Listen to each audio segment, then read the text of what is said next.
దొంగ బోండంలో వోడ్కా కలిపావు కదా.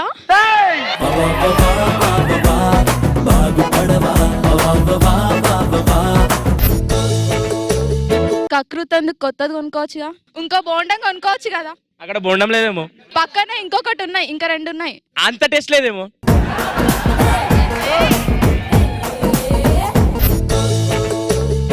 వస్తే చస్తావు, రాకపోయినా చస్తావు, కానీ చావడం మాత్రం పక్కా.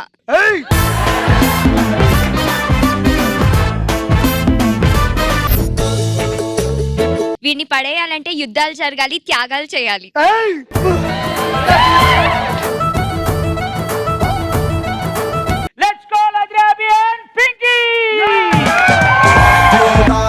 కోతి నేను, నెక్ టై కట్టుకున్న కాకి నేను, కొంచెం లూజ్ కొంచెం టైట్ నేను, దారం తెంచుకున్న కైటు నేను, శనివారం రచ్చగున్న నైట్ నేను, కొంచెం రాంగ్ కొంచెం రైట్ నేను, वैसे टकीला मैं हूँ अकेला रावे ओ पिल्ला मैं मजनू तू लैला. విశాల్ వాళ్ళ మదరే కదా రాధ గారు అంటే? అవునండి. ఏమండి మీ అబ్బాయి రోజు ఏడిపిస్తున్నాడు నన్ను. ఎక్కడండి? నాగోల్ బస్ స్టాప్ లో మీ అబ్బాయి కాలేజ్ కి బస్ ఎక్కి వెళ్తాడు కదా, రోజు నేను అక్కడే బస్ ఎక్కడానికి వస్తున్నాను, రోజు ఏడిపిస్తున్నాడు. నేను వాళ్ళ ఫ్రెండ్ దగ్గర నంబర్ తీసుకొని మీకు కాల్ చేస్తున్నాను. మా బాబు నాగోళ్ళ బస్ ఎక్కడండి?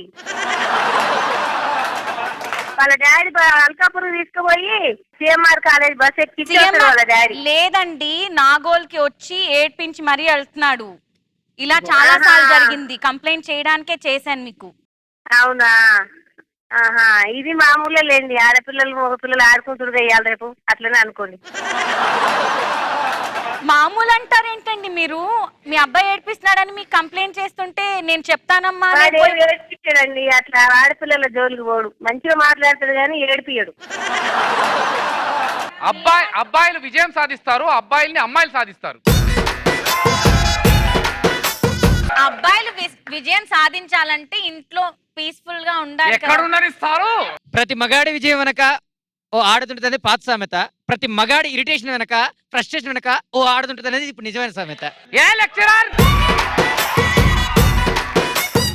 ఫ్రస్ట్రేట్ అంతా అయ్యేంతగా చేస్తున్నారంటే మీరెంత చేస్తుంటే మీరు ఫ్రస్ట్రేట్ అయ్యేలాగా చేశారు? అంటే జల్సాలో సినిమా లాగా మేము కొంచెం ఇస్తే వాళ్ళు టన్నులు టన్నులు టన్నులు కొద్దిస్తున్నారు. అబ్బా